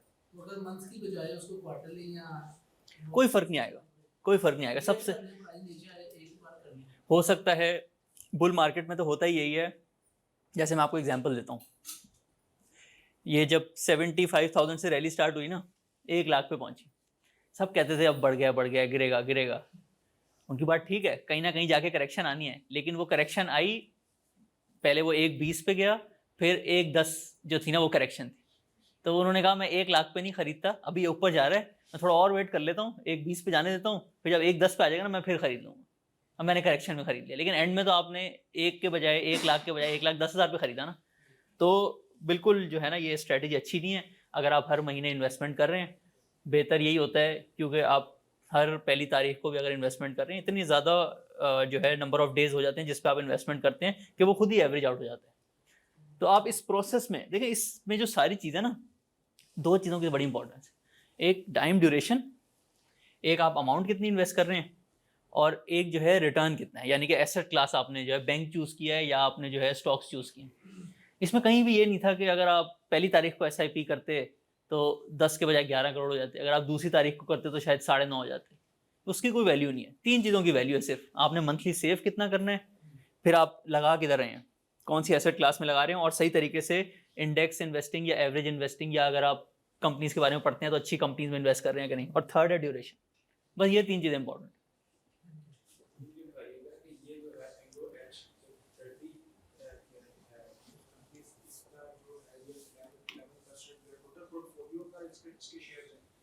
जी, ये ना KMI 30 इंडेक्स है। KMI 30 होता है कि जो भी शरिया कंप्लाइंट टॉप 30 कंपनीज है ना, हाँ, वो 30 कंपनीज 100% बनाती हैं, तो जो सबसे बड़ी होती है उसको परसेंटेज ज़्यादा मिल जाती है। तो एंग्रो होल्डिंग्स को 11% मिला हुआ है आजकल। हाँ, अगर आपने इस इंडेक्स को फॉलो करना है ना तो आप अपने पोर्टफोलियो में 11% जो है एंग्रो होल्डिंग्स ले लेंगे। एक जवाब आता है कि अगर एक इंडेक्स है फेयर वैल्यू पे है, तो वो ज्यादा बेहतर है या वो जो अंडर वैल्यू है उस पे इन्वेस्ट करना चाहिए, जो या जो फेयर वैल्यू पर।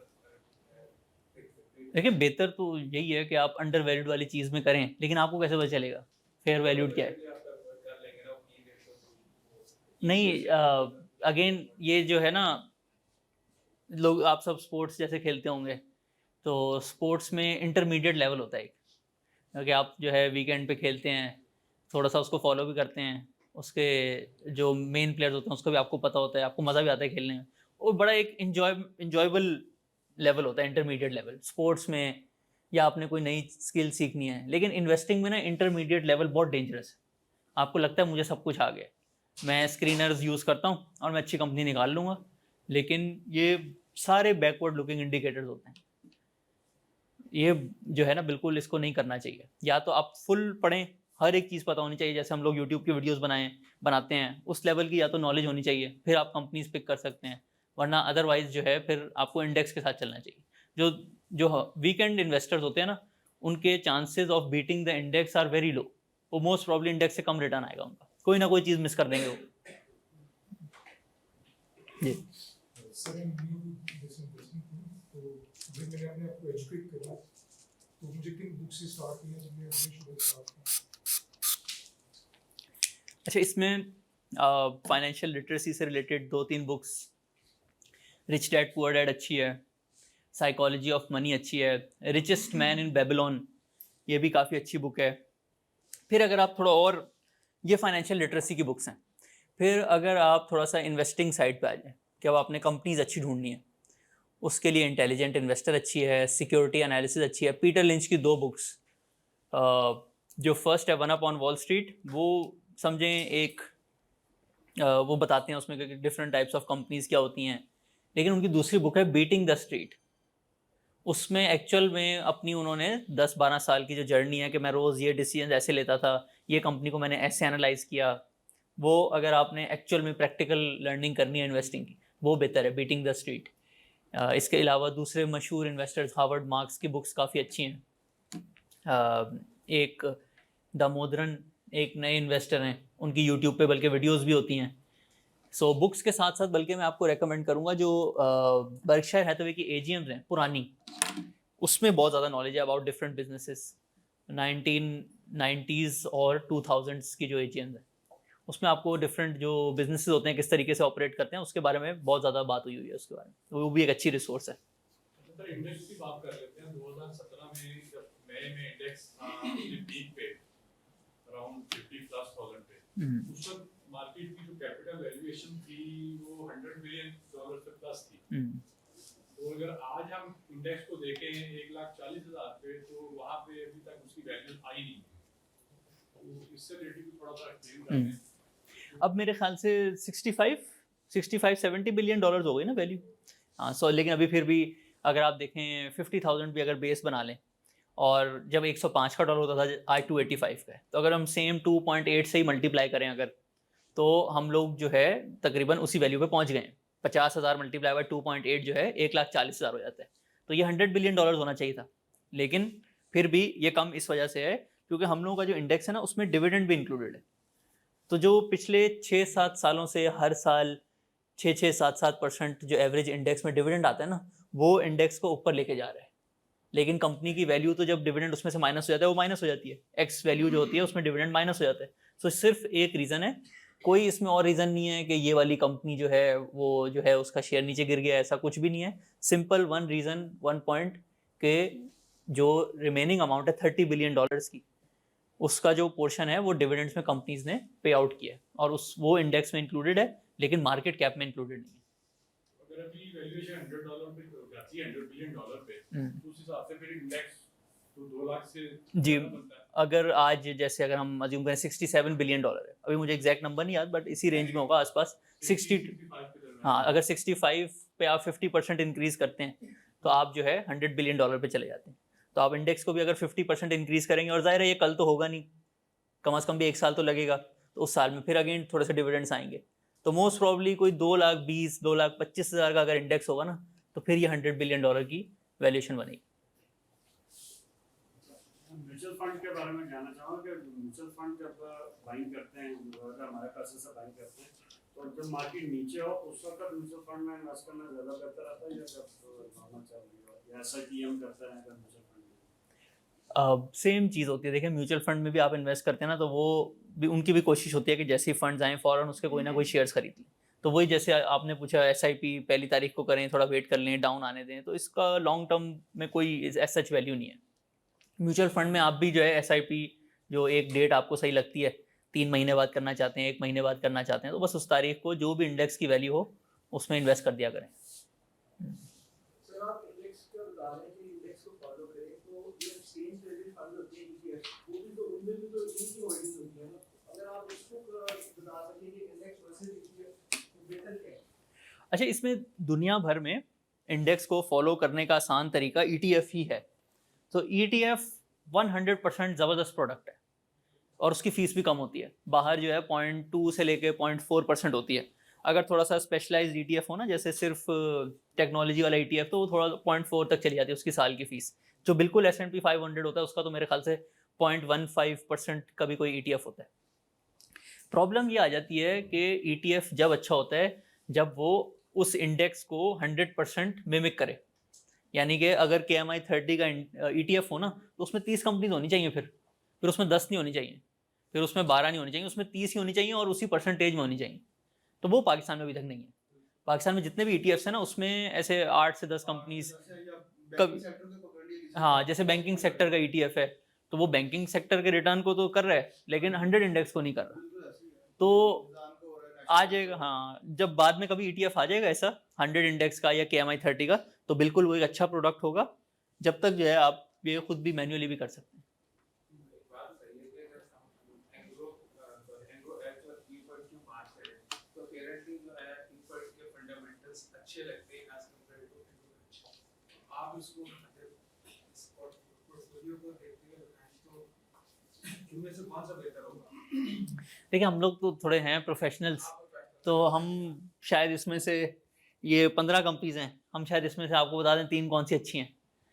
लेकिन जब आपने इंडेक्स के साथ चलना है और खुद एक भी मिनट जो है इन्वेस्टमेंट नहीं करनी, एफर्ट नहीं करना और रिस्क को भी कम रखना है, तो फिर आपने भी इसके साथ चलना है। कुछ नहीं, वैसे भी लोग कहते हैं कि ठीक है वो आपके जहाँ पे आप लोगों को कहते हैं कि आप एडवाइस दे रहे हैं सब कुछ है, लेकिन आप खुद भी देख रहे होते हैं ना चीज़ जो आपने चीज़ें बताई हैं डेफिनेटली वो तो है इम्पॉर्टेंट।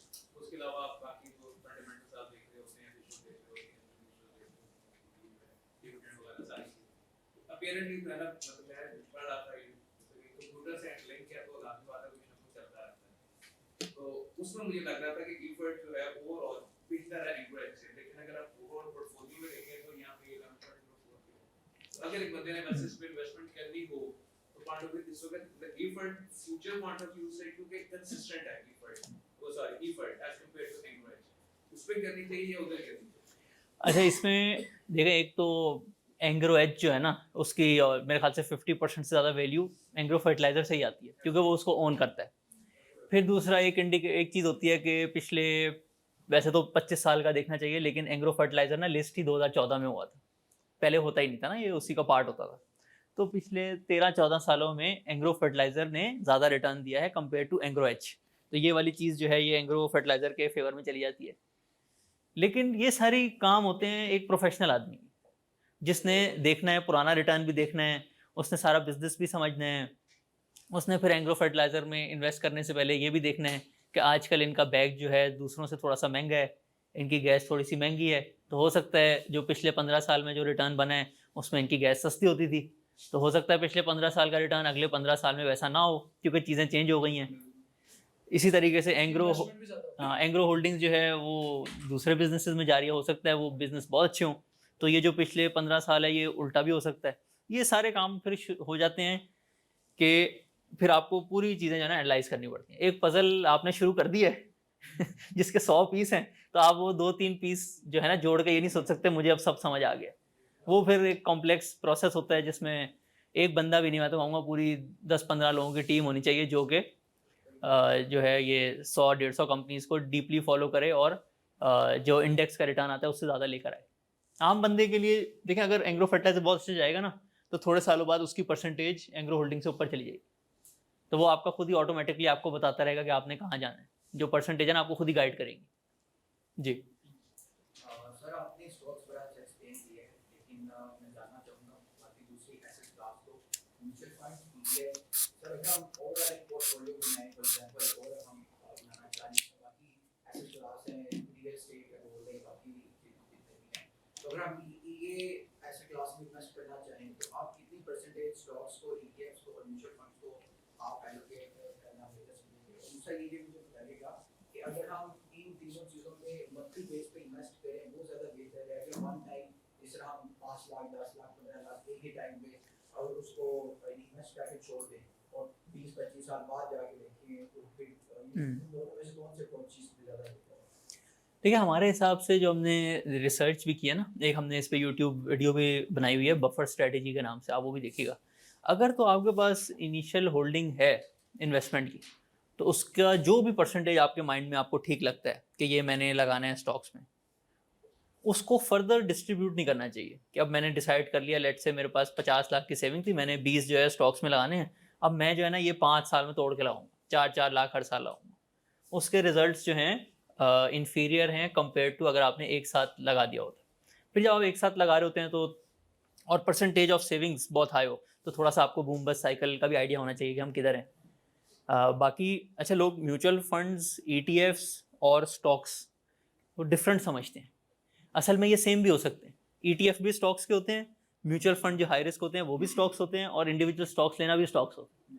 लेकिन जो म्यूचुअल फंड्स हैं वो लो रिस्क भी हो सकते हैं। जो लो रिस्क म्यूचुअल फंड हैं वो बैंक में पैसे रखने के काफ़ी करीब होते हैं, उनका रिटर्न और इनका रिटर्न।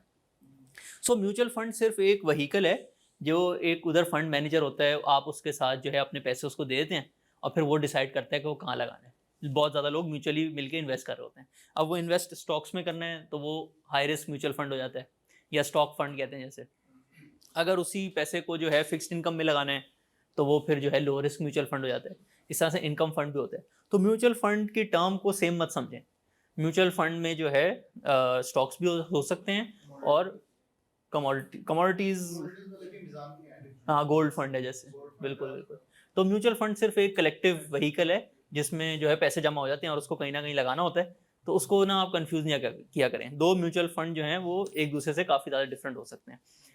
बाकी हमने हमारे एक्सपीरियंस में जनरल दुनिया में रूल हैं, 100 एज का एक रूल है। जिन मुल्कों में स्टॉक मार्केट में लोग ज़्यादा इन्वेस्ट करते हैं ना, वहाँ पे कहते हैं कि 100 आपकी जो एज है ना, वो अमाउंट उतनी परसेंटेज ऑफ योर पोर्टफोलियो जो है ना वो स्टॉक्स में होनी चाहिए।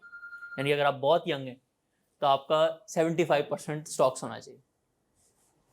लेकिन ये सारे रूल्स जो है ना ये बहुत जनरल है।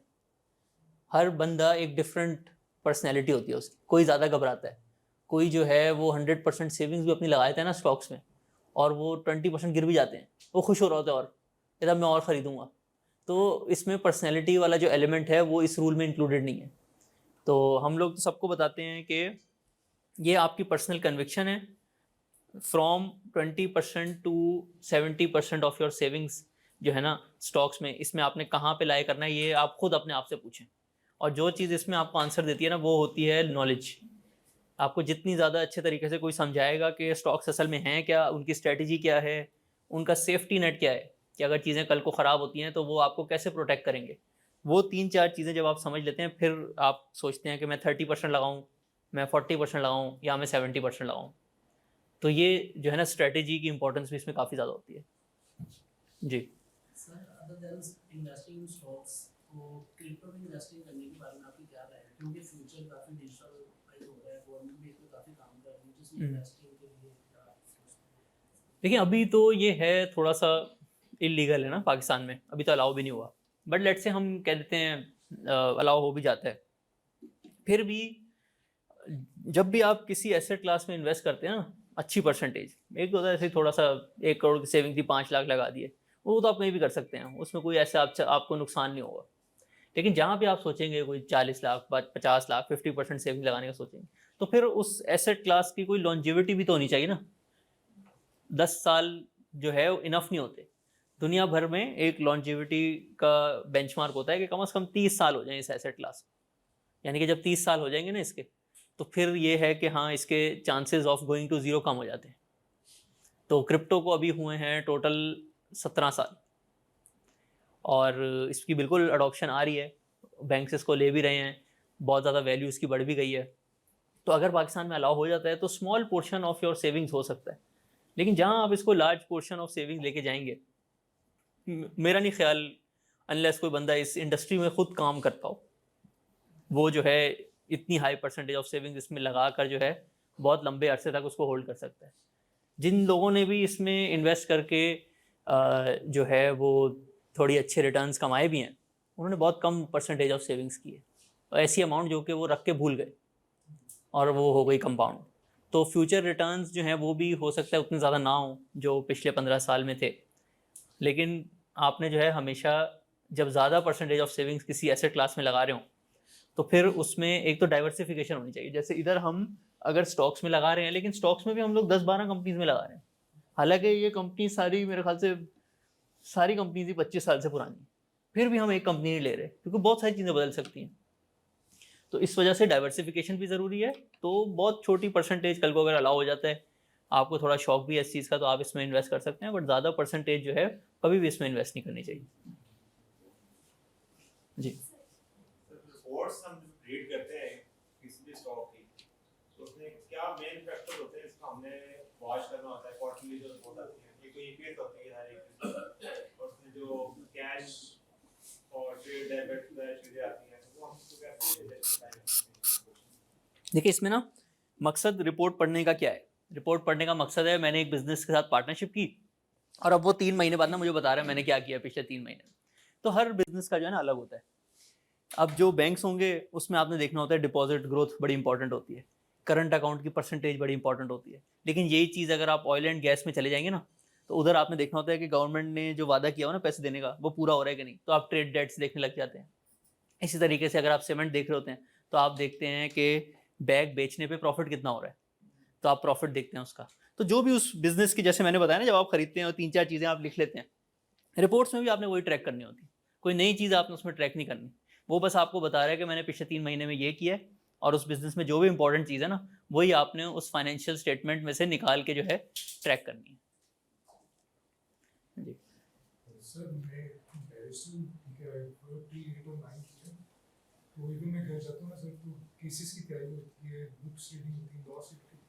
सर मेरा सवाल ये कि मैं इससे उसको आउटसोर्स कैसे कर सकता हूँ? विद कंपनीज आपकी नज़र में म्यूचुअल फंड्स बहुत अच्छा ऑप्शन है, इंडेक्सिंग बहुत अच्छा ऑप्शन है।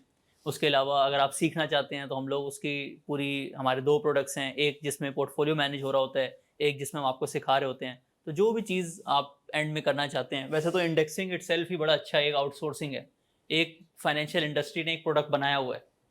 लेकिन अगर आपको लगता है कोई फाइनेंशियल एडवाइज़र आपको ऐसा मिलता है जो इससे ज़्यादा रिटर्न ला के देगा, और उसका रिजल्ट जो है ना इस तरीके से समझते हैं कि ये 18% जो है ना, अगर ये कोई 22-23 कर देगा, तो ये अमाउंट जो है ना फिर 10 नहीं होगी, 20 होगी। सो ये जो वैल्यू है, अगेन जिन लोगों ने वॉरेन बफे के साथ इन्वेस्ट किया, उधर जो है एवरेज 8-9% रिटर्न है साल का, वो उनका 20% का रिकॉर्ड, तो बहुत ज़्यादा वेल्थ क्रिएशन। लेकिन उसके लिए फिर आपको जो है चेक करना होता है कि क्या उनका पूरा प्रोसेस है, सब कुछ है। So first step of outsourcing मेरे हिसाब से इंडेक्स है, और सेकंड स्टेप फिर है, लेट्स से आपकी इन्वेस्टमेंट साइज बढ़ गई है, तो फिर आप अपने अराउंड देखें, यूट्यूब पे वीडियोस देखें, या दूसरे जो है म्यूचुअल फंड्स का रिकॉर्ड देखें। आपको कोई ऐसा एडवाइज़र मिले जिसका ट्रैक रिकॉर्ड भी है और उसकी इन्वेस्टिंग जो है ना आपको समझ भी आती है, तो फिर आप उसके साथ जो है वो कर सकते हैं वेल्थ क्रिएशन का एक एग्रीमेंट। सर एक अच्छा ब्रोकरेज कैसे फाइंड किया जाए? ब्रोकरेज, क्योंकि मैं रिसेंटली कुछ में स्टडी किया था, तो यूट्यूब की भी मैंने सर्च किया था, तो बात ब्रोकरेज की फीस बहुत ज़्यादा वो चार्ज कर रहे हैं। तो बात मतलब कि उनकी कुछ ऐसी रिक्वायरमेंट है कि आप इस रिक्वायरमेंट को आप कर सकते हैं कि ब्रोकरेज वाला क्या है? मेरा सबसे ज़्यादा फंड होती है ब्रोकरेज अकाउंट, मतलब कि वो ज़्यादा मुश्किल होती है कि वो कैसे अच्छा फाइंड किया जाए। देखिए एक तो सर्विस होती है ब्रोकरेज इंडस्ट्री में, आपको 2-3 चीज़ों के ना, एक है कि आपके फंड सेफ रहें, तो उसमें जितनी बड़ी कंपनी होती है वो सेफ हो जाता है, ठीक है। वैसे तो आप CDC इन्वेस्टर अकाउंट भी खुलवा सकते हैं, वहाँ जो है आपके शेयर्स आपके अपने अकाउंट में होते हैं, फिर आपने जब भी शेयर सेल करने हो किसी भी ब्रोकरेज को आप ट्रांसफ़र कर सकते हैं। दूसरा फिर होता है एक तो सर्विस, लेट से आपने कॉल की कि मेरे ये शेयर्स खरीद लें, तो वो टाइमली उसको खरीद लेते हैं कि नहीं। फिर दूसरा, जैसे आपने बताया कमीशन उनका क्या होता है, तो उसमें कुछ जो है 5 पैसा चार्ज करते हैं, कुछ 3 पैसा चार्ज करते हैं। तो ये जो लिस्ट है, इसमें से आप टॉप 5-6 में देख लें जो आपको सबसे अच्छी सर्विस भी दे रहा हो और आपको कम कमीशन भी चार्ज कर रहा हो। बाकी फिर सारा तो आपने ट्रेडिंग तो करनी नहीं है। अगर आप इंडेक्सिंग को फॉलो कर रहे हैं तो ब्रोकरेज हाउस का रोल जो है वो सिर्फ जब थोड़ी बहुत कोई बाय सेल करना है उस उधर तक रह जाता है, और सेफ्टी और ट्रेडिंग फीस तक रह जाता है। तो वो आप टॉप 5-6-7 में देख सकते हैं, जो आपको सबसे अच्छा लगे उनके साथ कर सकते हैं। फाइनेंशियल एडवाइजरी दे रहे होते हैं, तो किस तरह अगर आपका लिंक होना हो तो क्या मैकेनिज्म है, और किस तरह से आप एडवाइस देते हैं? कुछ स्टॉक का बताते हैं या उसको कंपनी वाइज एनालाइज करके बताते हैं किस में इन्वेस्ट करना चाहिए, किस तरह से आपका प्रोसेस है? अच्छा, हमारी जितनी भी सारी चीज़ें, हमारी वेबसाइट www.arnfinancials ये यहाँ पे लिखी हुई है, इस पे जो है सब कुछ एक्सप्लेन हुआ है। मेन 2 प्रोडक्ट्स हैं, एक है कि सारी चीज़ें आपको सिखाना, क्योंकि पाकिस्तान में या इवन दुनिया में भी फाइनेंशियल लिटरेसी यूनिवर्सिटी में भी नहीं सिखाते। ये हालांकि बड़ा सिंपल प्रोसेस है, अभी आपको सब कुछ समझ आ गया होगा 1 घंटे में, लेकिन आज तक किसी ने बताया ही नहीं, या सब छुपा के रखते हैं सारे, ये वजह है। तो इस वजह से फाइनेंशियल लिटरेसी के गैप को पूरा करने के लिए एक्सपर्ट लेवल की नॉलेज, उसका हमारा पूरा इन्वेस्टिंग मास्टर क्लास होता है, हर 2-3 महीने बाद स्टार्ट होता है। उसके अलावा जो लोग, जैसे बैरिस्टर साहब पूछ रहे थे कि मैं आउटसोर्स करना चाहता हूँ और टाइम नहीं है, मैंने सीखना भी नहीं है, बस मुझे समझ आ गया, अब बस मुझे जो है ना एक्शन लेना है, तो वो फिर पोर्टफोलियो मैनेजमेंट सर्विसेज में हमारी एडवाइजरी सर्विसेज आ जाती हैं। उसकी भी सारी डिटेल जो है वेबसाइट पर अवेलेबल है। उसमें सिर्फ हम आपको बताते नहीं हैं, पूरा आपकी कन्विक्शन लेवल को भी ऊपर लेके जाते हैं। आपको बताते हैं कि आपने जिस चीज़ में बाय करना है क्यों करना है। मंथली कॉल्स भी होती हैं, सारी चीज़ें जो उस मंथ में हो रही होती हैं उसको भी डिस्कस करते हैं, जो भी कंपनीज़ हैं उनकी क्या आउटलुक है, हमने क्यों इसमें इन्वेस्ट किया हुआ है, और एंड में उसका हमारा जो है गोल होता है कि हम इंडेक्स से ज़्यादा प्रॉफिट लेकर आए। ये सारी चीज़ें करने के बाद आप लोग जो हमारे साथ जुड़ रहे हैं उसका आपको मॉनेटरी बेनिफिट भी मिले, और उसके साथ साथ जो कन्विक्शन इंक्रीज हो रही है वो भी हो। आपने काफ़ी एक जी हाँ, आपने बहुत हाँ जी 2022 से मैं आपको फॉलो कर रहा हूँ। आपका जो कॉन्सेप्ट था 5000 रुपीज सेव करें, इतना तो डिनर पे भी लग जाता है, तो अब आप उसको 10000 पे ले। तो सर अब ये होता है एज अ एसीसीएस स्टूडेंट और पार्ट टाइम फ्रीलांसर, ये ट्रेडिंग अकाउंट ओपन करवा के इन्वेस्ट करना चाहिए या म्यूचुअल फंड में करना चाहिए? पहले क्वेश्चन। और दूसरा क्वेश्चन ये है कि 10 करोड़ आपने स्लाइड दिखाई है, तो ये आपने नॉमिनल टर्म्स में इसकी वैल्यू दिखाई है, रियल टर्म्स में दिखाई है, आपने इन्फ्लेशन को कॉर्पोरेट किया आपने इसको? अच्छा चलिए इधर से स्टार्ट कर लेते हैं। ये नॉमिनल है। इन्फ्लेशन का रिकॉर्ड जो पिछले 25-26 साल का है ना, वो ये है कि 100 रुपये की चीज़ 400 की हो जाती है। तो अगर आप इसको रियल में लाना चाहेंगे तो ये तकरीबन 2.5 करोड़ बन जाता है। और आपने जो इन्वेस्टमेंट की है टोटल, यहाँ पे भी लिखा हुआ आ रहा है, ये भी नॉमिनल इन्वेस्टमेंट, जो 1 करोड़ की इन्वेस्टमेंट है ना, अगर आप रियल इन्वेस्टमेंट देखेंगे तो ये 3 लाख रुपए साल, यानी कि 75 लाख की आपने रियल इन्वेस्टमेंट की है, और एंड में आपको रियल रिटर्न जो है वो 2.5 करोड़ का मिल रहा है। और हम ना देखें, रियल रिटर्न इकोनॉमिस्ट और ये जो सारे लोग होते हैं ना, उनके लिए ये कॉन्सेप्ट सही होता है, वो डिबेट कर रहे होते हैं, समझ रहे होते हैं चीज़ें, लेकिन आम बंदे के लिए इसकी इतनी इंपॉर्टेंस नहीं है। इन्फ्लेशन को आप रोक सकते हैं? नहीं रोक सकते ना।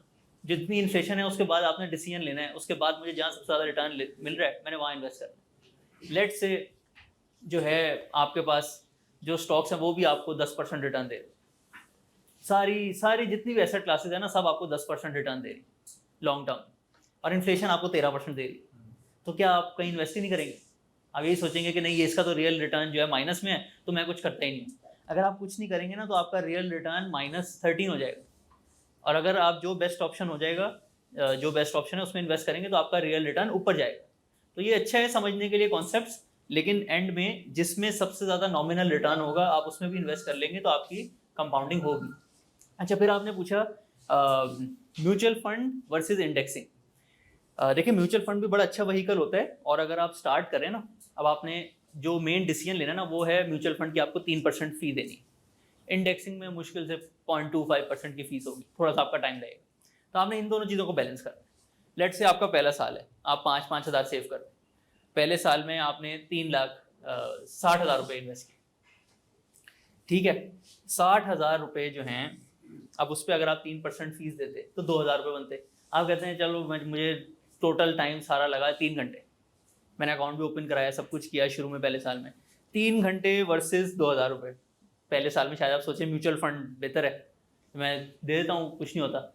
लेकिन जहाँ ये अमाउंट थोड़ी सी 10-20 लाख रुपए तक चली गई, तो फिर 3% जो है वो टाइम के हिसाब से उसकी वैल्यू जो है वो कॉस्ट ज़्यादा हो जाती है। और फिर आपने इन्वेस्टमेंट शुरू किया है, कल को आपका पोर्टफोलियो 50 लाख पे भी जाएगा, तो थोड़ा सा आपने डिसीजन लेना भी जो है ना, उसकी भी तो पावर बनानी है ना। थोड़ा सा चीज़ें ऊपर नीचे होती हैं, उनको समझना है। जिन कंपनीज में इन्वेस्ट किया हुआ है उनके बारे में कोई खबर आती है, आप परेशान हो जाते हैं, वो भी आपने थोड़ी थोड़ी अनकॉन्शियसली फाइनेंशियल लिटरेसी इंप्रूव करनी है। वो म्यूचुअल फंड्स में नहीं होती, उधर तो कम्युनिकेशन इतनी होती नहीं है, कुछ पता ही नहीं चलता, बस यही पता चलता है कि प्राइस ऊपर जा रही है नीचे जा रही है। तो शुरू में स्टार्ट करने के लिए अच्छा है, बट जहाँ आपका थोड़ा सा पोर्टफोलियो बड़ा हो जाए फिर आई थिंक ये बेहतर ऑप्शन है। इसमें आप लर्न भी करते हैं, भले आपने इंडेक्स में 15 कंपनीज ली हों, लेकिन आपको उनके नाम तो याद होते हैं, कभी उनसे रिलेटेड कोई अखबार में खबर आती है आप पढ़ लेते हैं, थोड़ी सी आपकी फाइनेंशियल लिटरेसी इंप्रूव हो जाती है, तो उस चीज़ की भी वैल्यू है। एक और क्वेश्चन ले लेते हैं, फिर इधर हम लोग वैसे इनफॉर्मली जो है डिस्कशन करते रहेंगे। कंटिन्यूस होता है ना, हाँ, जैसे अभी इन्होंने कहा कि मैं 10 कंपनीज फॉलो करती थी, मुझे 11वीं कोई अच्छी मिल गई, तो वो फिर हमने चेंज भी करना होता है। तो कंटिन्यूसली हम उसमें इंडेक्सिंग नहीं कर रहे होते, उसमें हम लोग इंडेक्स को बीट करने की कोशिश कर रहे होते हैं अच्छी कंपनीज में इन्वेस्ट करके। तो वो एक कंटिन्यूस चीज़ होती है, कंटिन्यूस नॉलेज भी होती है। तो इसमें सिर्फ आपकी कन्विक्शन जो है ना वो डिपेंड करता है कि आपको 6 लेना चाहिए या 12 लेना चाहिए। फिर इसके जो फीचर्स हैं इनमें भी थोड़ा थोड़ा फ़र्क है, वो भी वेबसाइट पे सारे एक्सप्लेन्ड हैं। वैल्यू इन्वेस्टर पैकेज की कॉल्स भी ज़्यादा डिटेल्ड होती हैं। इसमें हम लोग जो है मीटअप्स भी वगैरह करते रहते हैं। और आपने जैसे पूछा कितना पोर्टफोलियो साइज़ हो तो ये फीजिबल हो जाता है। 50 लाख जो है ना उधर से हमारा जो रिटेल इन्वेस्टर पैकेज है ना वो उसके लिए ठीक है बिल्कुल। उससे कम की जो अमाउंट होती है ना उसके हिसाब से फ़ीस थोड़ी सी ज़्यादा है। तो और बहुत ज़्यादा लोग ऐसे ही करते हैं, स्टार्ट 50 से करते हैं, फिर जैसे ही वो 2-3 महीने स्पेंड करते हैं, एक ना एक कोई क्राइसिस आता है और देखते हैं हम कितने सही तरीके से चीज़ें जो है सबको बता रहे होते हैं, वो अपनी अपनी इन्वेस्टमेंट भी बढ़ा देते हैं, तो उससे जो है परसेंटेज फीस और कम हो जाती है। तो 50 लाख जो है एक ऐसी अमाउंट होती है जहाँ पे आपको खुद भी ना फाइनेंशियल एडवाइजर एक होना चाहिए आपका। इंडेक्सिंग सारी बहुत अच्छी है, लेकिन जैसी अमाउंट थोड़ी बड़ी होती है फिर लोग चाहते हैं कि मुझे कोई थोड़ा गाइड भी करे, अब मेरी जो इन्वेस्टमेंट है ना बड़ी हो गई है, मुझे जो है पता होना चाहिए कि ये पैसे जो है इनका ऊपर नीचे होना मुझे अफेक्ट करता है, तो गाइडेंस अच्छी होनी चाहिए। अच्छा, फिर SIP जो है अगर पॉलिटिकल सिचुएशन ख़राब हो तो उसको स्टॉप कर देना चाहिए। देखिए बैकवर्ड लुकिंग बेसिस पे बड़ा मुश्किल आपको सॉरी इसको मैं सही से फ्रेम करता हूँ कि आप जब पीछे का डाटा देखेंगे ना तो आपको बड़ा आसान लगेगा कि इस साल में तो पॉलिटिक्स जो है ना वो उधर गड़बड़ थी इसीलिए मार्केट नीचे आ गई।